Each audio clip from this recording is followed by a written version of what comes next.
தங்க சுரங்க தொழிலாளி ஒருவர், அந்த தொழில் செய்கிற ஒரு மனிதர் ஒரு வயல் வழியாக நடந்து போய் கொண்டிருந்தார். அந்த இடத்திலே பயிரிடப்படாத காய்ந்து போன கற்களும் முட்களும் நிறைந்த ஒரு பாழான நிலம் ஒன்று கிடந்தது.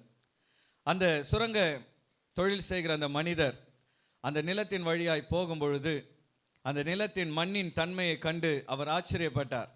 இது சாதாரண நிலம் அல்ல, இது தங்க சுரங்கம், உள்ளே பொக்கிஷங்கள் தங்கம் இருக்கிறது. ஆனால் இந்த நிலத்து சொந்தக்காரருக்கு இது தெரியாமல் இதை சும்மா போட்டு வைத்திருக்கிறார் என்று சொல்லி நேராக அந்த நிலத்து முதலாளி இடத்துல போய், ஐயா உங்கள் இடத்தை எனக்கு விலைக்கு தர வேண்டும் என்று கேட்டார். அந்த முதலாளி சிரித்தார். ஏன்பா, அது ஒன்றுத்துக்கும் பிரயோஜனம் இல்லாத இடம், அதை போய் விலைக்கு கேட்கிறாயே என்று கேட்ட பொழுது இவன் உண்மையை சொல்லலை. இல்லைங்க ஐயா, அந்த நிலத்தை எனக்கு தாங்க, எனக்கு அது தேவை என்று சொன்ன பொழுது, இதுதான் சமயம், இவங்கிட்ட சொல்கிற விலையை வாங்கிடுவான்னு சொல்லி அவனும் விலையை கூட்டி சொல்லிட்டான். இந்த மனிதனோ எப்படியாவது அந்த இடத்தை வாங்க வேண்டும் என்று சொல்லி தன் வீட்டுக்கு போய் தன்னிடத்தில் இருந்த பணத்தை எல்லாம் எண்ணி பார்த்த பொழுது அந்த மனிதனுக்கு கொடுக்க வேண்டிய அளவு தொகை இல்லை. அடுத்து என்ன செய்வது என்று யோசித்து பார்த்த பொழுது தன்னுடைய நிலத்தையும் தன்னுடைய வீட்டையும் விற்று அந்த பணத்தையும் எடுத்து கொண்டு வந்து இந்த முதலாளி கையில் கொடுத்து அந்த நிலத்தை தனக்காக வாங்கி கொண்டான். அந்த நிலத்தை அவன் வாங்கின பொழுது அந்த நிலத்தை சுற்றி இருந்த எல்லாரும் இவனை கேலி செய்தார்கள். நீ என்ன முட்டாளா, உன் வீட்டை விற்று சொத்துக்களை விற்று இந்த கரம்பான ஒரு இடத்தை போய் வாங்குகிறாயே, நீ என்ன முட்டாளா என்று சொல்லி அநேகர் அவனை கேலி செய்தார்கள். ஆனால் இவனோ அதை குறித்து கவலைப்படவில்லை. அந்த நிலத்தில் இருக்கிற பொக்கிஷத்தின் மேல் அவன் கண்ணா இருந்தான். அல்லேலூயா. கடைசியாக அந்த நிலத்தை வாங்கின பின்பு அதை சுற்றி வேலி அடைத்து அவன் அந்த இடத்திலே சுரங்கத்தை தோண்டின பொழுது அவன் எதிர்பார்த்தது போலவே ஏராளமான தங்கம் அந்த நிலத்திலே புதைந்து கிடந்தது. அல்லேலூயா. அவன் எதையெல்லாம் இழந்தானோ, எந்த சொத்துக்களை இழந்தானோ, எந்த வீட்டை விற்று அந்த இடத்தை வாங்கினானோ, அதே போல பல மடங்கு சொத்துக்களை வாங்கும்படியாக அவன் பெரிய ஐஸ்வர்யவானாய் மாறினான். ஒரு அல்லேலூயா சொல்லலாமா? அன்பான தேவ பிள்ளைகளே, இன்றைக்கு ஆண்டவர் பின்பாக வந்திருக்கிற நம்மை பார்த்து உலகம் கேலி செய்கிறது, நம்முடைய உறவுகள் கேலி செய்கிறது. நீ என்ன முட்டாளா, நம்ம வழியாய் வந்த வழிபாட்டை விட்டு ஏதோ ஒரு வெளிநாட்டு கடவுள் பின்பாக போய்விட்டாயே, நம்முடைய ஜாதியை விட்டு ஜனத்தை விட்டு போய்விட்டாய் என்று சொல்லி அநேகர் நம்மை கேலி செய்கிறார்கள், கிண்டல் செய்கிறார்கள். ஆனால் நமக்கு தெரியும், நாம் தேடி வந்திருப்பது ஒரு விலையேற பெற்ற பொக்கிஷம் என்பதை நாம் அறிந்து கொள்ள வேண்டும். அல்லேலூயா. நீங்களும் நானும் சும்மா வரல, ஒரு விலையேற பெற்ற பொக்கிஷத்தை தேடி வந்திருக்கிறோம். அவரிடத்தில் வந்த ஒருவரும் கெட்டு போனதே கிடையாது. அவரை நம்பினவர்கள் ஒரு நாள் ஏமாந்து போனதே கிடையாது. இந்த காலை வேளையில் அன்பான தேவ பிள்ளைகளே, ஒப்பற்ற பொக்கிஷம் இயேசு என்கிற தலைப்பிலே கர்த்தருடைய வார்த்தை உங்களோடு நான் பகிர்ந்து கொள்ள விரும்புகிறேன். ஜீசஸ் த ட்ரெஷர், ஒப்பற்ற பொக்கிஷம் இயேசு. பின்வருகிற இந்த 3 கேள்விகளுக்கு வேத வசனங்களிலிருந்து நாம் விடை காணும் பொழுது நாம் பெற்றுக்கொண்ட அந்த பொக்கிஷமாகிய இயேசு கிறிஸ்துவின் மேன்மையை நாம் தெளிவாக புரிந்து கொள்ள முடியும். முதலாவதாக நான் உங்களுக்கு முன்பாய் வைக்க விரும்புகிற கேள்வி, இந்த ஒப்பற்ற பொக்கிஷம் எது? இந்த கேள்விக்கு யோபு பதில் சொல்கிறார். யோபு 22வது அதிகாரம் 25வது வசனத்தை எல்லோரும் இணைந்து வாசிப்போம். அப்பொழுது சர்வ வல்லவர் தாமே உமக்கு பசும் பொன்னும் உமக்கு சொக்க வெள்ளியுமாய் இருப்பார். பொன்னையும் வெள்ளியும் தேடி ஓடிக்கொண்டிருக்கிற இந்த உலகத்திலே அன்பான தேவ பிள்ளையே, யோபுவின் நண்பர்கள் அவனை பார்த்து சொல்கிறார்கள், சர்வ வல்லவர் தாமே உமக்கு பசும் பொன்னும் உமக்கு சொக்க வெள்ளியுமாய் இருப்பார். பல வேளைகளிலே என்னிடத்திலே பணம் இல்லை, பொருள் இல்லை, ஆஸ்திகள் இல்லை என்ற சோர்வுகள் அநேகருக்குள்ளே காணப்படுகிறது. பொதுவாக 40 வயசில் இந்த மிட் லைஃப் கிரைசிஸ் என்று ஆங்கிலத்தில் சொல்வார்கள். ஒரு மனிதன் 40 வயதை தொடும் பொழுது தன்னுடைய எதிர்காலத்தை குறித்தும் தன்னுடைய பிள்ளைகளுடைய எதிர்காலத்தை குறித்தும் கவலைப்பட ஆரம்பிப்பானா. 40 வயசு ஆயிடுச்சு, பிள்ளைங்க வளர்ந்துக்கிட்டு வராங்க, இன்னும் பிள்ளைகளுக்கு நான் சொத்து சேர்க்கலை, பிள்ளைகளுக்கு என்று நான் எதையும் சேர்க்கவில்லை என்று சொல்லி அவர்களுக்குள்ளே ஒரு கவலை வருமா. ஆனால் அன்பான தேவ பிள்ளைகளே, நான் உங்களுக்கு சொல்லுகிறேன், ஒருவேளை இந்த உலக பிரகாரமான ஆஸ்திகள் உங்களிடத்தில் குறைவாக இருக்கலாம், பொன்னும் வெள்ளி உங்களிடத்தில் குறைவாக இருக்கலாம். ஆனால் உங்கள் பிள்ளைகளுக்கு ஆண்டவர் இயேசுவை நீங்கள் கொடுத்துட்டீங்கன்னா போதும், கர்த்தர் அவர்கள் வாழ்க்கையிலே நினையாத இடத்துல அவர்களை கொண்டு போய் வைத்து விடுவார். அல்லேலூயா. நீ பொன்னை சேர்ப்பது நல்லது, பொருளை சேர்ப்பது நல்லது, ஆஸ்தியை சேர்ப்பது நல்லது. ஆனால் உங்கள் பிள்ளைகளுக்கு நீ கொடுக்க வேண்டிய மிக விலையேற பெற்ற பொக்கிஷம் ஆண்டவர் இயேசு என்பதை நீ அறிந்து கொள்ள வேண்டும். என்னுடைய தகப்பனார் மரிக்கும் பொழுது எங்களுக்கென்று எந்த சொத்துக்களும் இல்லை. கடன் இல்லாமல் மரித்தார். எங்களுக்கென்று எந்த ஆஸ்திகளும் இல்லை. அப்பொழுது என்னுடைய தகப்பனாருடைய அடக்க ஆராதனைக்கு வந்த அநேக சொந்தக்காரர்கள் சொன்னாங்க, இயேசுநாதரை நம்பி போனீங்களே, பார்த்தீங்களா உங்களை நடு ரோட்டில் கொண்டு வந்து விட்டுட்டார், இனி நீங்கள் பிச்சை தான் எடுப்பீர்கள் என்று சொல்லி ஒரு சில உறவினர்கள், ஏற்கனவே நாங்கள் கண்ணீரில் இருக்கிறோம், என்னிடத்தில் வந்து நான் ஆண்டவரை ஏற்றுக்கொண்டு ஊழியத்தில் பைபிள் காலேஜ் படிச்சுட்டு இருக்கிறதுனால என்னை பார்த்து அப்படி ஒரு வார்த்தை சொல்லிட்டு போனாங்க, நீங்கள்லாம் பிச்சை தான் எடுப்பீர்கள் என்று. ஆனால் தேவ பிள்ளைகளே, என்னுடைய தகப்பனார் எங்களுக்கு சொத்துக்களை வைக்கவில்லை, விலையேற பெற்ற சொத்தாகிய இயேசு கிறிஸ்துவை எங்கள் கையில் கொடுத்து விட்டு சென்றார். அல்லேலூயா. அந்த சொத்தை உறுதியாய் பற்றி கொண்டோம். உறவினர்கள் என்ன சொன்னாலும் சரி, ஊர் என்ன சொன்னாலும் சரி, உற்றார் உறவினர்கள் என்ன சொன்னாலும் சரி, இந்த இயேசு போதும் என்று அவரை உறுதியாய் பற்றி கொண்டோம். அல்லேலூயா. ஆனால் இன்றைக்கு எந்த உறவுகள் நாங்கள் பிச்சை எடுப்போம் என்று சொன்னார்களோ அவர்களுக்கு உதவி செய்யக்கூடிய நிலைமையில தான் கர்த்தர் எங்களை உயர்த்தி வைத்திருக்கிறார். அல்லேலூயா. இன்றைக்கு அவங்க வந்து ஜெபமன்னன் கூப்பிடுகிற நிலைமையிலே கர்த்தர் காரியத்தை மாறுதலாய் முடிய பண்ணி இருக்கிறார். அன்பான தேவ பிள்ளையே, உலக பிரகாரமான ஆஸ்தி இல்லை என்று கவலைப்பட்டு கொண்டிருக்காது. பொன்னையும் பொருளையும் வெள்ளியும் சேர்த்து வைக்கவில்லை என்று நீ கவலைப்பட்டு கொண்டிருக்காது. சொக்க வெள்ளியாகிய ஆண்டவர் இயேசு கிறிஸ்துவை உன் இருதயத்திலே சேர்த்து வை. சுத்த பொன்னாகிய இயேசு கிறிஸ்துவை உன் வீட்டிலே சேர்த்து வை. உன் பிள்ளைகளுக்கு இயேசுவை கொடு. அவர்களுக்கு நீ படிப்பை கொடுக்கிறாயோ, ஆசையை கொடுக்கிறாயோ, அதை விட முக்கியம் ஆண்டவர் இயேசு கிறிஸ்துவின் அன்பை நீ அவர்களுக்கு கொடுக்க வேண்டும். சர்வ வல்லவரே உனக்கு சொக்க பொன்னாக சுத்த வெள்ளியாக இருப்பார் என்று சொல்லப்படுகிறது. அது மாத்திரமல்ல, ஒரு மனிதனுக்குள் ஆண்டவர் இயேசு கிறிஸ்து வரும் பொழுது அவன் வெளியிலே பணம் கொடுத்து வாங்க முடியாத விலையேற பெற்ற பொக்கிஷங்களை அவர் கூடவே கொண்டு வந்து விடுகிறார். கொலோசையர் 2வது அதிகாரம் 3வது வசனத்திலே ஆண்டவர் இயேசு கிறிஸ்துவுக்குள் எப்படிப்பட்ட பொக்கிஷங்கள் அடங்கி இருக்கிறது என்று தெளிவாய் சொல்லப்பட்டிருக்கிறது. கொலோசையர் 2:3 எல்லோரும் இணைந்து அதை வாசிங்க பார்க்கலாம். அவருக்குள் ஞானம், அறிவு என்பவைகளாகிய பொக்கிஷங்கள் எல்லாம் அடங்கி இருக்கிறது. ஆமென். கரங்களை வைத்து வர அல்லேலூயா சொல்லலாமா? இயேசு கிறிஸ்துவுக்குள் ஞானம், அறிவு என்பவைகளாகிய பொக்கிஷங்கள் அடங்கி இருக்கிறது. ஒரு மனிதனுக்குள் இயேசு வரும் பொழுது, ஒரு மனிதனுடைய இருதயத்திலே வீட்டிலே ஆண்டவர் இயேசு கிறிஸ்து வரும் பொழுது அவர் சும்மா வெறுமையா வரல, கூடவே விலையேற பெற்ற பொக்கிஷத்தை உள்ளே கொண்டு வருகிறார். அல்லேலூயா. நீங்க நினைக்கலாம், பாஸ்டர் ஞானம் எதற்கு, அறிவு எதற்கு, எனக்கு தேவை பணம் தான் என்று நீங்கள் நினைக்கலாம். ஆனால் ஒன்றை நீங்கள் அறிந்து கொள்ளுங்க, பணத்தை சம்பாதிப்பதற்கு கர்த்தர் கொடுக்கிற பலனும் ஞானமும் தேவை என்பதை நீங்கள் அறிந்து கொள்ள வேண்டும்.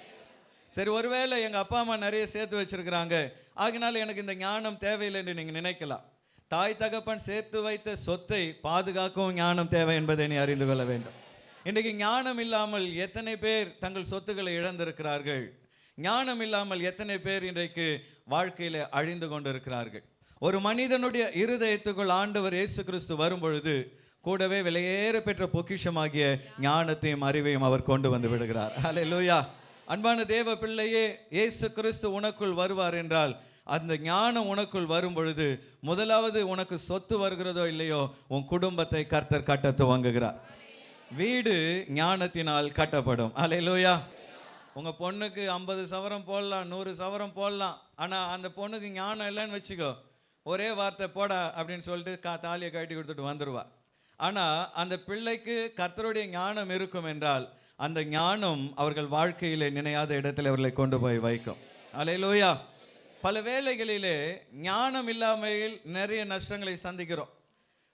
ஒரு 40 வருஷத்துக்கு முன்னாடி நினைக்கிறேன், நான்லாம் பிறப்பதுக்கு முன்பு என்னுடைய தாத்தா என்னுடைய தகப்பனாரெல்லாம் இங்கே சென்னை சாலி கிராமத்தில் ஒரு மளிகை கடை வைத்திருந்தார்கள். அப்பொழுது 2000 ரூபாய் லாபம் கிடைத்தது. 2000ன்றது நான் ஒரு 50 வருஷத்துக்கு முன்னாடி 20 லட்சத்துக்கு மேலே சமம். இந்த 2000 என்ன பண்ணாங்களாம், கடைக்குள்ளே குழி தோண்டி புதைச்சி வச்சாங்களாம். அப்போ ஒரு நாள் எங்கள் அந்த கடை பக்கத்தில் இருக்கிற ஒரு ஆள் வந்து 5 கிரவுண்டு வருகிறது, 2000 ரூபாய் தான், 1500 ரூபாய் தான் நினைக்கிறேன், 150 ரூபா ஒரு கிரவுண்டு போல் இருக்குது, நீங்கள் அந்த இடத்த வாங்கிக்கிடுங்கன்னு சொல்லி சொன்ன பொழுது எங்கள் தாத்தா சொன்னாராம், ஏண்டா மெட்ராஸில் போய் எவன்டா இடத்த வாங்குவான், அதெல்லாம் ஒன்றும் தேவையில்லை அப்படின்ட்டாராம். பாருங்க, தேடி வந்த செல்வத்தை கூட ஞானம் இல்லாதனால அவங்க என்ன பண்ணாங்க, புதைச்சி வச்சாங்க. அந்த பணத்தை புதைச்சி வச்ச பணம் என்னத்துக்கு உதவும், கடைசியில் ஒன்றுத்துக்கும் உதவலை. ஆனால் இன்றைக்கி மாத்திரம் எம்ஜிஆர் நகரில் ஒரு 10 கிரவுண்ட் வாங்கி போட்டிருந்தா நாங்கள்லாம் கோடீஸ்வரர்களாக இருந்திருப்போம். ஆனால் நல்லது, அதை வாங்கி போட்டிருந்தா இயேசுவை அறிந்திருக்க மாட்டோம். ஆமே. ஆகவே இன்னைக்கு நான் சந்தோஷப்படுகிறேன். அந்த பொக்கிஷத்தை விட ஆண்டவர் இயேசு கிறிஸ்துவின் விலையேற பெற்ற ஞானமும் அறிவாகிய பொக்கிஷத்தை கர்த்தர் நமக்குள்ளே வைத்திருக்கிறார். ஒரு அல்லேலூயா சொல்லலாமா? இன்னைக்கு நான் இன்னும் எதையும் சேர்க்கலையே, இன்னும் நான் எதையும் சாதிக்கலையேன்னு சொல்லி ஒரு நாள் நீ கலங்காதே. ஆண்டவர் இயேசு கிறிஸ்து என்கிற பொக்கிஷம் உனக்குள் இருக்கிறார் என்றால் அதற்காக நீ தேவனை ஸ்தோத்திரம் பண்ண வேண்டும். கரங்களை வைத்து ஒரு அல்லேலூயா சொல்லலாமா? இரண்டாவதாக உங்களுக்கு முன்பாக ஒரு கேள்வியை நான் வைக்க விரும்புகிறேன். இந்த விலையேற பெற்ற பொக்கிஷமாகிய ஆண்டவர் இயேசு கிறிஸ்துவை நம் வாழ்க்கையில் பெற்றுக்கொள்வது எப்படி? How to receive the treasure, how to receive this costly treasure in our life. நம்முடைய வாழ்க்கையிலே இந்த விலையேற பெற்ற பொக்கிஷத்தை பெற்றுக்கொள்வது எப்படி? அன்பான தேவ பிள்ளையே, முதலாவதாக வேதம் சொல்கிறது நம்முடைய இருதயம்தான் ஒரு பொக்கிஷ சாலையாம். பொக்கிஷங்களை சேர்த்து வைக்கிற ஒரு பொக்கிஷ சாலையாக நம்முடைய இருதயம் காணப்படுகிறது. மத்தேயு 12வது அதிகாரம் 35வது வசனத்திலே ஆண்டவர் இயேசு கிறிஸ்து இதை சொல்கிறார். எல்லோரும் இணைந்து அந்த வசனத்தை வாசிக்கலாம். நல்ல மனுஷன் இருதயமாகிய நல்ல பொக்கிஷத்தில் கவனிங்க, நல்ல மனுஷன் இருதயமாகிய நல்ல பொக்கிஷத்திலிருந்து நல்லவைகளை எடுத்து காட்டுகிறான். பொல்லாத மனுஷனை குறித்து ஆண்டவர் என்ன சொல்றாரு? பொல்லாத மனுஷன் பொல்லாத பொக்கிஷத்திலிருந்து பொல்லாதவைகளை எடுத்து காட்டுகிறான். ஆமென். ஒருத்தன் வாயிலிருந்து கெட்ட வார்த்தையா வருதுன்னா அவன் இதயத்தில் எப்படிப்பட்ட பொக்கிஷம் இருக்கிறது? பொல்லாத பொக்கிஷம். ஒருத்தனுடைய வார்த்தைகள், அவன் வாயிலிருந்து வருகிற வார்த்தைகள், அவன் செய்கிற செயல்கள் பொல்லாதவைகளாக இருக்கும் என்றால் அவனுடைய இருதயத்திலே பொல்லாத காரியங்கள் நிரம்பி இருக்கிறது. ஆனால் எந்த மனிதனுக்குள் ஆண்டவர் இயேசு கிறிஸ்து இருக்கிறாரோ அவனுடைய இருதயத்திலிருந்து நல்ல காரியங்கள் புறப்படும் என்று கர்த்தர் சொல்லுகிறார். ஒரு அல்லேலூயா சொல்லலாமா? அப்போ உன் வாயிலிருந்து வருகிறது என்ன சகோதரனே, சகோதரியே? உன் வாயிலிருந்து வருகிற வார்த்தைகள் எப்படிப்பட்டவைகள்? அசுத்தமான வார்த்தைகள், கெட்ட வார்த்தைகள், கோபமான வார்த்தைகள், சண்டை போடுகிற வார்த்தைகள், மூர்க்கமான வார்த்தைகள், நெகட்டிவான வார்த்தைங்க, அடுத்தவர்களை குறித்த குறை சொல்லுகிற வார்த்தைகள் வருகிறது என்றால் உன் இருதயம் சரியில்லை. நீ நினைக்கலாம், நான் சர்ச்சுக்கு வரேன், நான் வந்து பைபிள் வாசிக்கிறேன், ஜெபம் பண்ணுறேன், காணிக்கை கொடுக்குறேன், ஊழியம் பண்ணுறேன், எல்லாம் செய்யலாம். ஆனால் உன் இருதயமாகிய பொக்கிஷம் கெட்டு போயிருக்கிறதே, உன் வாழ்க்கையினால் என்ன பிரயோஜனம்? உன் வாயில் வருந்துகிற வார்த்தைகள் பொல்லாதவைகளாக இருக்கிறதே. அப்படி என்றால் உன் இருதயத்திலே ஆண்டவராகிய இயேசு கிறிஸ்து என்கிற பொக்கிஷம் இல்லாமல் நீ வாழ்கிறாய். உன்னை நீயே ஏமாற்றிக் கொள்கிறாய். எனக்குள்ள ஆண்டவர் இருக்கிறார், எனக்குள்ள இயேசு இருக்கிறார், எனக்குள்ள ஆவியானவர் இருக்கிறார் என்று நீ நினைக்கிறாய். உண்மையிலேயே ஆண்டவர் இயேசு கிறிஸ்துவும் பரிசுத்த ஆவியின் அபிஷேகமும் உனக்குள் இருக்கும் என்றால் உன் வாயிலிருந்து வருகிற வார்த்தைகள் கிருபை பொருந்தின வார்த்தைகளாய் காணப்படும். அல்லேலூயா. ஒரு நாளும் அடுத்தவர்களை உடைக்கிற வார்த்தைகள் உன்னிலிருந்து வராது. எதிர்மறையான வார்த்தைகள், முடியாது, இது நடக்காது, இதெல்லாம் வேலைக்கு ஆகாது என்கிற வார்த்தைகள் உன்னிலிருந்து வராது. என்னை பலப்படுத்துகிற கிறிஸ்துவினால் எல்லாவற்றையும் செய்ய எனக்கு பலன் உண்டு என்ற வார்த்தைகள் உனக்குள்ளிருந்து வரும். இன்னும் வார்த்தைகள் மாறல, உன் செய்கைகள் மாறல, உன்னுடைய குணங்கள் மாறவில்லை என்றால் உனக்குள் இயேசு இருக்கிறாரா என்பதை இன்றைக்கு நீ சோதித்து பார்க்க வேண்டும். உன் இருதயமாகிய பொக்கிஷத்திலே இயேசு கிறிஸ்து வர வேண்டும் என்றால் உன் இருதயம் முதலாவதாக சுத்திகரிக்கப்பட வேண்டும். அல்லேலூயா. பீரோ நிறைய செங்கல்லையும் மண்ணையும் கல்லையும் அடுக்கி வச்சிருக்கீங்கன்னு வச்சுக்கிடுங்க. ஆண்டவர் வந்து உங்களுக்கு மூட்டை மூட்டையா தங்கத்தையும் வெள்ளியும் கொடுப்பார் என்றால் பீரோக்குள்ள வைக்க முடியுமா? முடியாது. உள்ள என்ன இருக்கிறது? ஒன்றுத்துக்கும் உதவாத பொருள்லாம் இருக்கிறது. சில நேரம் நம்ம சர்ச்சு பீரோவை திறந்தா காஸ்ட்லியான பொருள்லாம் வெளியே வச்சுருப்பானுங்க பசங்க, ஒன்றுத்துக்கும் உதவாதெல்லாம் எங்கே வச்சுருப்பானுங்க. நான் சொல்லுவேன், ஏன்பா இதெல்லாம் 5 ரூபா 10 ரூபா பொருளெல்லாம் உள்ளே வச்சுட்டு 1000 ரூபா 2000 ரூபா பொருள்லாம் வெளியே வச்சுருக்கீங்களே, மாற்றுங்க இடத்துன்னு சொல்லி சில நேரம் மாற்றி விடுவேன். அது மாதிரி நம்முடைய இருதயத்தில் குப்பையெல்லாம் வச்சுக்கிட்டு பொக்கிஷத்தெல்லாம் வெளியில் வச்சுருக்கிறோம்.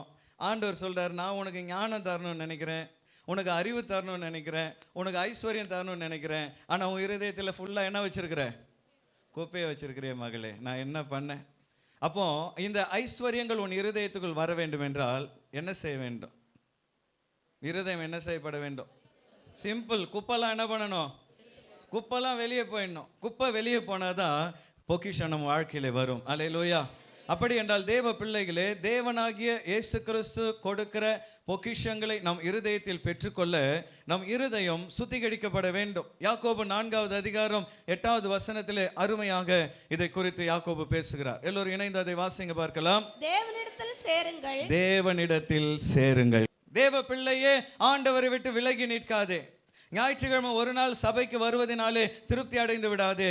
வார நாட்களிலும் ஆண்டவரோடு உன் வாழ்க்கை காணப்பட வேண்டும். கர்த்தரோடு நடக்கிற ஒரு அனுபவம் காணப்பட வேண்டும். தேவனிடத்தில் சேருங்கள், அவரிடத்திலே நெருங்கி வாருங்கள், அப்பொழுது அவர் உங்களிடத்தில் சேர்வார். அவர் உங்களிடத்தில் சேர்வார். ஒரு அல்லேலூயா சொல்லலாமா? நம்ம ஆண்டவர் மென்மையான தேவன். அல்லேலூயா. பிசாசு வன்முறையாளர். அவன் என்ன பண்ணுவான், ஃபோர்ஸ்ஃபுல்லி ஒரு வீட்டுக்குள்ளே வருவான். நீ வேணான்னு சொன்னாலும் பிசாசு உன் வாழ்க்கையில் வேதனைகளை கொண்டு வருவான். ஆனால் இயேசு அப்படி அல்ல. அப்பா வாங்கப்பான்னு கூப்பிட்டாதான் அவர் உன் வாழ்க்கையில் வருவார். அல்லேலூயா. அதனால தான் வெளிப்படுத்தின விசேஷத்தில் அவர் சொல்லுகிறார், இதோ வாசற்படியில் நின்று நான் என்ன செய்கிறேன், கதவை தட்டுகிறேன். அல்லேலூயா. ஒருவன் என் சத்தத்தை கேட்டு கதவை திறந்தால் நான் அவனுக்குள் பிரவேசித்து அவனோடு கூட என்ன பண்ணுவேன், போஜனம் பண்ணுவேன். அப்போ அன்பான தேவ பிள்ளையே, அப்பா வாங்கப்பான்னு கூப்பிட்டாதான் அவர் உன் வீட்டுக்குள்ள வருவார். இயேசுவே வாரும் என்று அழைத்தால் தான் அவர் உன் இருதயத்தில் வருவார். அதனால தான் இங்கே யாக்கோபு சொல்லுகிறார், தேவனிடத்தில் சேருங்கள், அப்பொழுது அவர் உங்களிடத்தில் சேருவார். அல்லேலூயா. தொடர்ந்து அவர் என்ன சொல்கிறார், வாசிங்க பார்க்கலாம். பாவிகளே, பாவிகளே, உங்கள் கைகளை சுத்திகரியுங்கள், உங்கள் கைகளை சுத்திகரியுங்கள். அல்லேலூயா. உன் கைகளை சுத்திகரி. உன் கரம் பரிசுத்த கரமாய் மாறட்டும். அடுத்தவனுக்குரியதை எடுக்கிற கரமாய் அல்ல, அடுத்தவர்களை அடிக்கிற கரமாய் அல்ல. இந்த கரம் கொடுக்கிற கரமாய் மாற வேண்டும். வேதனையில் இருக்கிறவர்களை அணைக்கிற கரமாய் மாற வேண்டும். உலகமும் உலகத்தின் அசுத்தங்களும் உன்னை இழுக்கும் பொழுது அவைகளை உதறி தள்ளிவிட்டு கர்த்தருக்கு பின்பாக ஓடுகிற ஒரு மகனாக மகளாக நீ காணப்பட வேண்டும். இருமனம் உள்ளவர்களே என்று சொல்லி ஆண்டவர் நம்மை அழைக்கிறதை பார்க்கிறோம். இந்த நாளிலே இருமனதை எடுத்து போட்டு ஒரு மனமாய் கர்த்தரை தேடுகிற பிள்ளைகளாய் நாம் மாற வேண்டும். அல்லேலூயா. இருமனம் உள்ளவர்களே. அடுத்து அவர் என்ன சொல்லுகிறார், உங்கள் இருதயங்களை பரிசுத்தமாக்குங்கள், உங்கள் இருதயங்களை பரிசுத்தமாக்குங்கள். அல்லேலூயா. உன் இருதயத்தை சுத்திகரி, உன் இருதயத்தை சுத்தப்படுத்து. பாத்திரத்தை சுத்தப்படுத்த தண்ணீரை பயன்படுத்துகிறோம், சுத்தப்படுத்துகிற சோப்பு போன்ற காரியங்களை பயன்படுத்துகிறோம். அப்போ நம்முடைய இருதயத்தை சுத்தப்படுத்த ஆண்டவர் வைத்திருக்கிற ஒரு ஏது என்ன, ஆண்டவர் இயேசு கிறிஸ்துவின் ரத்தம். அல்லேலூயா. இயேசு கிறிஸ்துவின் ரத்தம் சகல பாவங்களை நீக்கி உங்களை சுத்திகரிக்கும் என்று வேதம் சொல்லுகிறது. அப்படி என்றால் ஒவ்வொரு நாளும் காலையில் எழுந்த உடனே முழங்கால் படியிட்டு ஜெபிக்கும் பொழுது, அப்பா என்னை சுத்திகரியும் என்று ஆண்டவத்தில் ஜெபம் பண்ணுங்க. என் இருதயத்தை சுத்திகரியும் அப்பா. இன்றைக்கு உமக்கு பிரியமில்லாத எதையும் நான் செய்யாதபடி என்னை காத்து கொள்ளுங்கப்பா. ஆண்டவரே என்னுடைய வாழ்க்கையை சுத்திகரியும் அப்பா. வசனத்தின்படி வாழ எனக்கு உதவி செய்யுங்கன்னு காலையில் எழுந்த உடனே ஜெபம் பண்ணு. சாயந்தரம் தூங்குவதற்கு முன்பு படுக்கையில் முழங்கால் படிட்டு, அப்பா இன்றைக்கு நான் ஏதாவது உமக்கு பிரியமில்லாத காரியங்களை செய்திருப்பேன் என்றால், ஆண்டவரே இன்றைக்கு நான் பொய் பேசி இருப்பேன் என்றால், கர்த்தாவே அடுத்தவருடைய பொருளை நான் இச்சித்திருப்பேன் என்றால், ஆண்டவரே நான் மற்றவருடைய இருதயத்தை நோக பண்ணியிருப்பேன் என்றால், கர்த்தாவே உம்முடைய நாமம் தூஷிக்கப்படும்படியாக பொது இடத்திலே ஆண்டவரே நான் தவறாய் நடந்து கொண்டிருப்பேன் என்றால் என்னை மன்னியும் ஆண்டவரே என்று கர்த்தருடைய சமூகத்திலே உன்னை ஒப்புக்கொடு. ஹல்லேலூயா. உம்முடைய குமாரனாகிய இயேசுவின் இரத்தத்தினால் என்னை சுத்திகரியும் ஆண்டவரே என்று நீ கேட்கும் பொழுது வேதம் சொல்கிறது, நம்முடைய பாவங்களை நாம் அறிக்கையிட்டால் அவைகளை மன்னிப்பதற்கு அவர் உண்மையும் நீதியும் உள்ள தேவனுமாக இருக்கிறார். ஹல்லேலூயா. நிறைய பேர் என்ன சொல்றாங்க, இந்த கிறிஸ்தவங்களுக்கு வேற வேலையே கிடையாது, ஞாயிற்றுக்கிழமைனா பாவம் மன்னிப்பு வாங்குவாங்க, திங்கக்கிழமைனா மறுபடியும் பாவம் பண்ணுவாங்க. அப்படி அல்ல. ஆண்டவத்திலே அறிக்கை செய்து அவைகளை விட்டு விடும்படி ஆவியானவர் உனக்கு உதவி செய்ய விரும்புகிறார். இந்த காலை வேளையில் அன்பான தேவ பிள்ளைகளே, உன் இருதயத்தை பரிசுத்தப்படுத்து. உன் இருதயத்தில் இருக்கிற அசுத்தங்கள் எல்லாம் எடுத்து போடு. எந்தெந்த காரியங்கள் எல்லாம் உன் வாழ்க்கையை கெடுக்கிறதோ, எந்தெந்த உன் வாழ்க்கையில் இருக்கிற எந்தெந்த சுபாவங்கள் உன் நற்சாட்சியை கெடுக்கிறதோ அதெல்லாம் எடுத்து போட கர்த்தரிடத்துல பலன் கேள். ஹல்லேலூயா. தைலக்காரனுடைய தைலத்தை செத்த ஈக்கள் நார பண்ணும் என்று சாலமோன் ஞானி சொல்லுகிறார். உன்னிடத்தில் 1000 நல்ல குணம் இருந்தாலும் ஒரு சின்ன முட்கோபம், ஒரு சின்ன பொறாமை, ஒரு சின்ன உனக்குள்ள இருக்கிற ஒரு சின்ன தீய குணம் உன் பேரை கெடுத்து போட்டு விடுகிறது. அப்போ என்னிடத்தில் என்ன குறை இருக்கிறது ஆண்டவரே, என் நற்சாட்சியை கெடுக்கிற அந்த சுபாவங்கள் என்னவென்று ஆண்டவர் சமூகத்தில் அமர்ந்து அவைகளை மாற்றிக்கொள்ள பரிசுத்த ஆவியானவரிடத்தில் பலன் கேள். ஹல்லேலூயா. நம்மால் முடியாததை ஆவியானவர் நமக்காக செய்து முடிப்பார். உன் இருதயத்தை, கல்லான இருதயத்தை எடுத்து போட்டு சதையான இருதயத்தை கொடுக்க வல்லமையுடையவர் ஆவியானவர் ஒருவரே. கரங்களை வைத்து ஒரு அல்லேலூயா சொல்லலாமா? இந்த காலை வேளையில் அன்பான தேவ பிள்ளைகளே, கர்த்தர் நம்முடைய இருதயத்தை சுத்திகரிக்கும்படி நம்மை அழைக்கிறார். அப்போ நம்முடைய இருதயமாகிய பொக்கிஷ சாலையிலே இருக்கிற குப்பைகள், தேவையில்லாத காரியங்கள் எல்லாம் ஆண்டவர் இயேசுவின் இரத்தத்தினாலும் பரிசுத்தாவின் உதவினாலும் சுத்திகரித்த பின்பு பரிசுத்த ஆவியானவர் இந்த மண்ணான இந்த பாண்டத்திலே மகிமையான ஆசீர்வாதங்களை கொடுக்க துவங்குகிறார். அல்லேலூயா. அப்போ தேவ பிள்ளையே, இந்த உடம்புல இருக்கிற பொருட்கள் எல்லாம் வச்சு கணக்கு பார்த்தா இந்த உடம்பு ஒரு 5000 ரூபாய் கூட தேராது, ஒன்றும் கிடையாது. காயமே இது பொய்யடா. புலவர்கள் எவ்வளோ அருமையாக பாடியிருக்காங்க பாருங்க. இந்த சரீரம் பொய்ப்பா, இது காத்தடித்த பைப்பா, இது நிரந்தரம் கிடையாது. உள்ள இருக்கிற ஆத்துமா தான் மிக மிக முக்கியமானது. ஒரு ஹல்லேலூயா சொல்லலாமா? ஹல்லேலூயா. அப்போ இந்த மண்ணான இந்த சரீரம், ஆதாம் ஏவாளை மண்ணினால் உண்டாக்கின தேவன் கொடுத்த இந்த மண்ணான சரீரம், அந்த சரீரத்தில் இருக்கிற இருதயத்தை சுத்திகரிக்க நாம் இடம் கொடுக்கும் பொழுது மண்ணான இந்த சரீரத்தை மகிமையின் சரீரமாய் அவர் மாற்றுவார். ஹல்லேலூயா. வேதத்திலே 2 கொரிந்தியர் 4வது அதிகாரம் 7வது வசனத்திலே பவுல் அப்போஸ்தலர் அருமையா இந்த வார்த்தையை சொல்கிறார். வாசிங்க பார்க்கலாம். இந்த மகத்துவமுள்ள வல்லமை எங்களால் உண்டாயிராமல் தேவனால் உண்டாயிருக்கிறது என்று விளங்கும்படி இந்த பொக்கிஷத்தை மண்பாண்டங்களில் பெற்றிருக்கிறோம். கரங்களை உயர்த்தி ஒரு அல்லேலூயா சொல்லலாமா? தேவனாகிய ஆண்டவர் இயேசு கிறிஸ்துவை அறிகிற மகிமையின் அறிவாகிய ஒளியை இந்த மண்பாண்டத்தில் பெற்றிருக்கிறோம் என்று பவுல் சொல்கிறார். ஹல்லேலூயா. அப்போ நம்முடைய உலகத்திலே நாம் பெற்றுக்கொள்கிற பொக்கிஷங்களில் மிக பெரிய பொக்கிஷம் என்னவென்றால் கர்த்தரை அறிகிற அறிவின் மகிமையின் வெளிச்சம். ஹல்லேலூயா. இன்றைக்கு அந்த வெளிச்சத்தை பெற்றதுனால தான் இந்த இடத்துல நாம் உட்கார்ந்து கொண்டு இருக்கிறோம். எத்தனையோ பேருக்கு இந்த வெளிச்சம் கிடைக்கவில்லை. எத்தனையோ பேர் இந்த வெளிச்சத்துக்காக பல காரியங்களை செய்து அதை பெற்றுக்கொள்ளவில்லை. ஆனால் ஆண்டவர் நமக்கு இந்த வெளிச்சத்தை கொடுத்திருப்பதற்காக கர்த்தரை நாம் துதிக்க வேண்டும். புத்தர் போதி மரத்தின் அடியிலே அமர்ந்து இந்த ஞானத்துக்காக அவர் ஏங்கினார். ஆனால் அவர் ஏதோ ஞானம் பெற்றதாக சொல்கிறார்கள். கடைசியாக அவர் வாழ்க்கையின் கடைசி கட்டத்திலே அவருடைய சீஷன் ஒருவன் வந்து, குருவே, நாங்கள் சொர்க்கம் போவதற்கு, நித்தியத்தை அடைவதற்கு எங்களுக்கு வழி சொல்லுங்கள் என்று கேட்ட பொழுது புத்தர் என்ன தெரியுமா சொன்னாராம்? சீஷனே, நான் இன்னும் அதை தேடி கொண்டு இருக்கிறேன், இன்னும் என்னால் கண்டுபிடிக்க முடியவில்லை, நீயும் தேடி கண்டுபிடின்னு சொல்லிட்டு போய்விட்டார். அல்லேலூயா. ஆனால் தேவ பிள்ளைகளே, ஆண்டவர் இயேசு கிறிஸ்து அப்படி சொல்லலை. நானே வழியும் சத்தியமும் ஜீவனுமாக இருக்கிறேன், என்னாலே அல்லாமல் ஒருவனும் பிதாவின் இடத்தில் வருவதில்லை. அப்ப அன்பான தேவ பிள்ளைகளே, ஆண்டவர் இயேசு கிறிஸ்துவை அறிகிற அறிவு தான் இந்த உலகத்தில் நாம் பெற்றிருக்கிற மிகப்பெரிய பொக்கிஷம். எத்தனை பேர் ஆமென் என்று சொல்வீர்கள்? வேற எந்த பொக்கிஷமும் நிரந்தரம் கிடையாது. இன்னைக்கு நம்ம பார்க்கிறோம், நம்மை சுற்றி அநேகர் பலவிதமாய் பொக்கிஷங்களை சேர்ப்பதற்காக ஓடிக்கொண்டிருக்கிறார்கள். சமீபத்தில் நான் ஒரு ஆராய்ச்சி கட்டுரையை பார்த்தேன். மனிதன் சேர்த்து வைக்கிற பொக்கிஷங்களில் 30% கூட அவன் அனுபவிப்பதில்லை. ஒரு மனிதன் கட்டுகிற வீட்டிலே 30% இடத்துல தான் அவன் வாழ்கிறானா, மீதி இடம் சும்மா தான் கிடக்கிறதா. அதுவும் வயசாகி போயிடுச்சுன்னா படுக்கையில் படுத்த பின்பு அவன் எவ்வளோ பெரிய பங்களா கட்டியிருந்தாலும் அவன் 10க்கு 10 ரூமில் அவன் வாழ்க்கை முடிந்து விடுகிறது. அவன் எத்தனை பெரிய பங்களா கட்டியிருந்தாலும் சரி, அவன் எத்தனை கோடி சொத்துக்களை சேர்த்தாலும் சரி, வயசாகி கட்டிலில் படுத்துட்டான்னா அந்த சொத்துக்கள் அவன் அனுபவிக்க போவதில்லை, யாரோ அதை அனுபவிக்க போகிறார்கள். சமீபத்தில் சீனாவிலே ஒரு பெரிய பணக்காரர், ஏராளமான சொத்துக்களை சேர்த்தவர் மாரடைப்பில் செத்து போனார். ஒரு 40-45 வயசில் மாரடைப்பில் செத்து போயிட்டார். அப்பொழுது அவருடைய மனைவியை அந்த கம்பெனி மேனேஜர் மறுமணம் செய்து கொண்டார். அந்த கம்பெனி மேனேஜர் பத்திரிகைக்கு பேட்டி கொடுத்தாராம், இவ்வளோ நாள் நான் என்னுடைய ஓனருக்காக நான் உழைக்கிறேன்னு நினச்சிட்டு இருந்தேன், நான் அவருக்காக கஷ்டப்பட்டு அவர் கம்பெனியை நான் முன்னேற்றி கொண்டிருக்கிறேன் என்று நினைத்தேன், ஆனால் இப்போ தான் தெரிகிறது எனக்காக தான் அவர் இவ்வளோ கஷ்டப்பட்டு சொத்து சேர்த்தார் என்று சொல்லி. நான் சொன்னது நிறைய பேருக்கு புரியல. சரி, புரிஞ்சவங்களுக்கு நல்லது, புரியாதவங்களுக்கு மறுபடியும் சொல்கிறேன். அவன் கஷ்டப்பட்டு சேர்த்த சொத்தெல்லாம் அப்போ மேனேஜர் என்ன பண்ணிட்டு இருக்கிறாரு? அனுபவிச்சுட்டு இருக்கிறார். அன்பான தேவ பிள்ளையே, என்னதான் பாடுபட்டு சொத்து சேர்த்தாலும் அதை அனுபவிக்க ஆண்டவருடைய கிருபை இருந்தால்தான் நடக்கும். அல்லேலூயா. அதனால தான் நான் என்ன சொல்கிறேன், கஷ்டப்படுங்க, சம்பாதிங்க, ஆனால் அதே நேரத்தில் கொஞ்சம் அனுபவிங்க. அல்லேலூயா. நல்லா ட்ரெஸ் பண்ணுங்க, நல்லா சாப்பிடுங்க, எதிர்காலத்துக்காக கொஞ்சம் சேர்த்து வைங்க. வாழ்க்கையிலே அது இல்லை இது இல்லைன்னு கவலைப்படுறதை விட்டுட்டு இன்னைக்கு என்ன இருக்கிறதோ அதற்காக ஆண்டவரை ஸ்தோத்திரம் பண்ண துவங்குங்க.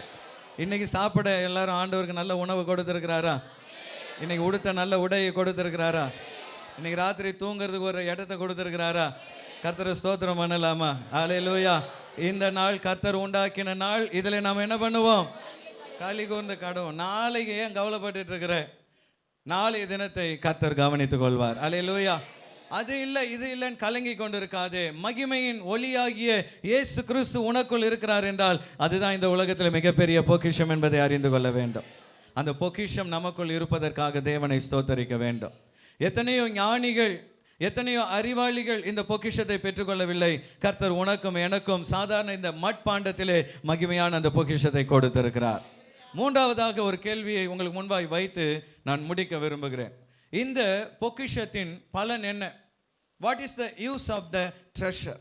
ஆண்டவர் நமக்கு கொடுத்திருக்கிற இந்த மகிமையான பொக்கிஷத்தின் பலன் என்ன? ஒரு 3 வசனங்களை துரிதமாய் நான் உங்களுக்கு சொல்ல விரும்புகிறேன். ஒரு மனிதனுக்குள் ஆண்டவர் இயேசு கிறிஸ்து வரும் பொழுது, ஒரு மனிதனுக்குள் விலையேற பெற்ற பொக்கிஷமாகிய இயேசு கிறிஸ்து வரும் பொழுது அவனுடைய ஆத்துமாவை அவர் மீட்டெடுக்கிறார். நீதிமொழிகள் 13வது அதிகாரம் 8வது வசனத்தை எல்லோரும் இணைந்து வாசிங்க பார்க்கலாம். மனுஷனுடைய ஐஸ்வர்யம் அவன் பிராணனை மீட்கும். அவன் பிராணனை மீட்கும். கரங்களை வைத்து ஒரு அல்லேலூயா சொல்லலாமா? இந்த வசனத்தை மேலோட்டமா பார்த்தா நமக்கு புரியாது. இதை 2 விதங்களே நான் விளக்க விரும்புகிறேன். முதலாவதாக, ஒரு பணக்கார மனிதன் ஒருவன் ஒரு செய்யக்கூடாத குற்றத்தை செய்து விட்டான். இப்பொழுது கோர்ட் அவனுக்கு தண்டனை அறிவிக்கிறது. நீ இந்த குறிப்பிட்ட குற்றத்திற்காக ஒரு 10 லட்சம் ரூபாய் அபராதம் கட்டு. இதை கட்ட முடியாவிட்டால் 10 வருடம் கடுங்காவல் தண்டனை. உனக்கு என்ன தேவை என்று அவன் கோர்ட்டில் நீதிபதி கேட்கிறார்.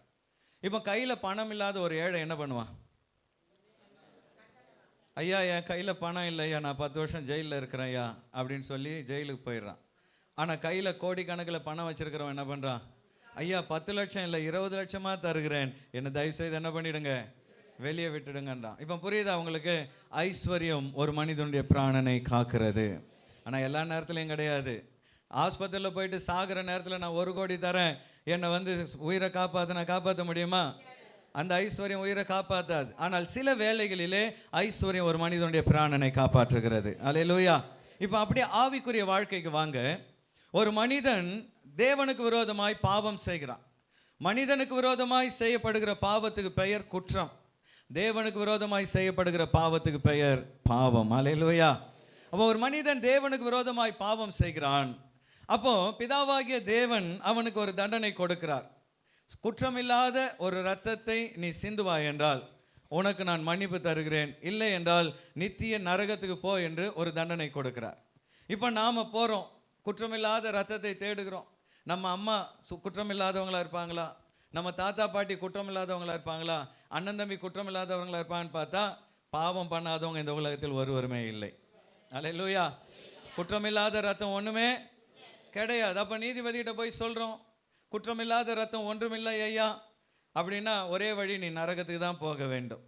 அப்பொழுது ஆண்டவர் இயேசு கிறிஸ்து வருகிறார். பிதாவே, இந்த பாவிக்காக என் குற்றமில்லாத ரத்தத்தை நான் தருகிறேன். அல்லேலூயா. பிதா ஆச்சரியப்படுற, இந்த பாவிக்காகவா, இந்த குற்றவாளிக்காகவா? ஆம், நான் அவனை நேசிக்கிறேன், ஆகையினாலே அவன் பெற வேண்டிய தண்டனையை நான் ஏற்றுக்கொள்கிறேன், அவனுக்காக நான் என் ரத்தத்தை தருகிறேன் என்று இயேசு கிறிஸ்து தம்முடைய ரத்தத்தை தருகிறார். அல்லேலூயா. அதுதான் ஒரு மனிதனுடைய ஐஸ்வர்யம். ஒரு பிராணனை என்ன செய்கிறது? மீட்கிறது. அப்போ இயேசு கிறிஸ்துவுக்குள் இருந்த அந்த விலையேற பெற்ற பரிசுத்தம், அவருக்குள் இருக்கிற அந்த குற்றமில்லாத தன்மை என்கிற ஐஸ்வர்யத்தை கொண்டு உன்னையும் என்னையும், பாவியாகிய என்னை நியாய தீர்ப்பின் கரத்திலிருந்து கர்த்தர் நம்மை மீட்டெடுத்திருக்கிறார். அல்லேலூயா. இயேசு கிறிஸ்துவை விசுவாசிக்கிறவனுக்கு ஆக்கினை தீர்ப்பு இல்லை என்று வேதம் சொல்லுகிறது. அப்போ தேவ பிள்ளையே, ஆண்டவர் இயேசு கிறிஸ்துவின் மேல் விசுவாசத்தை நீ வைத்திருப்பது நிமித்தம் உனக்கு நித்திய நியாய தீர்ப்பு இல்லை என்று ஆண்டவர் சொல்கிறார். அப்படி என்றால் நம்முடைய ஆத்துமாவை கர்த்தர் ரட்சிக்கிறார்.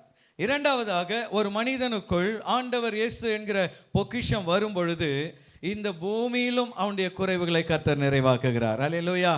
பிலிப்பியருக்கு எழுதப்பட்ட நிருபம் 4வது அதிகாரம் 19வது வசனத்திலே அப்போஸ்தலனாகிய பவுல் தெளிவாய் இதை குறித்து எழுதுகிறார். வாசிங்க பார்க்கலாம். என் தேவன் தம்முடைய ஐஸ்வர்யத்தின்படி உங்கள் குறைவை எல்லாம் கிறிஸ்து இயேசுவுக்குள் மகிமையிலே நிறைவாக்குவார். மகிமையிலே நிறைவாக்குவார், மகிமையாய் நிறைவாக்குவார். ரெண்டுத்துக்கு என்ன வித்தியாசம்? மகிமையில் நிறைவாக்குவார்னா செத்ததுக்கு அப்புறம் உன் குறைவெல்லாம் கர்த்தர் என்ன பண்ணுவார்? நிறைவாக்குவார். இதுவும் உண்மைதான். ஆனால் இந்த கிரேக்க வார்த்தை மூல பாஷையில் இன்னொரு அர்த்தம் இருக்கிறது, மகிமையாய் கர்த்தர் நிறைவாக்குவார். ஆமென். அப்போ இந்த பூமியிலே உன் குறைவையெல்லாம் கர்த்தர் என்ன பண்ணுவார்? நிறைவாக்குவார். எத்தனை பேர் அதை விசுவாசிக்கிறீர்கள்? எந்த குறைவோடு இந்த இடத்துல வந்திருக்கிறாயோ, கர்த்தர் இன்றைக்கு உன்னை பார்த்து சொல்கிறார், என்னை விசுவாசி, பொக்கிஷமாகிய என்னை உன் இருதயத்திலே வைத்துக்கொள், உன் குறைவெல்லாம் நான் மகிமையாய் நிறைவாக்குவேன். அல்லேலூயா. உன் குறைவுகள் எல்லாவற்றையும் மகிமையாய் நிறைவாக்குகிற தேவன், மகிமையில் நிறைவாக்குகிற தேவன் இந்த இடத்துல இருக்கிறார். எந்த குறைகள் இருந்தாலும் கவலைப்படாது. அநேக குறைகள், நம்முடைய வாழ்க்கையில் அநேக குறைகள், யாரிடத்துல போய் இதை சொல்வோம் என்று நினைக்கிறோம். ஆனால் ஆண்டோடைய சமூகத்தில் முழங்கால் படிட்டு உன் குறைகள் எல்லாம் அப்பாவிடத்தில் சொல்லு, ஏற்ற வேலைகளில் அவைகளை நிறைவாக்க கர்த்தர் வல்லமையுடையவராக இருக்கிறார். உன் வாழ்க்கையில் எது குறைவுபட்டாலும் கர்த்தர் அதை நிறைவாக்குவார். அந்த மகிமையின் ஐஸ்வர்யம் உன் இருதயத்தில் காணப்படும் என்றால், அந்த மகிமையின் ஐஸ்வர்யமாகிய பொக்கிஷம் உன் வாழ்க்கையில் காணப்படும் என்றால், ஒரு குறைவும் இல்லாதபடி கர்த்தர் உன்னை வழி நடத்துவார்.